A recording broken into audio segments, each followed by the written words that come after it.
कोण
तुम्ही पळतात GNH।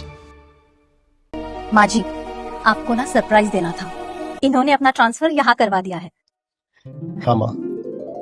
और अब जाके मुझे भी एहसास हुआ कि जिंदगी की खुशी अपने घर में है। और माँ जी, जिस किचन में पंचामृता हो उस घर में खुशियों के अमृत की बारिश तो हमेशा होती रहती है। दादी, आज मैंने सुबह गार्डन का सारा काम पूरा कर दिया। मेरा बेटा। पंचामृता, भारत की पहचान, घर घर में पंचामृता।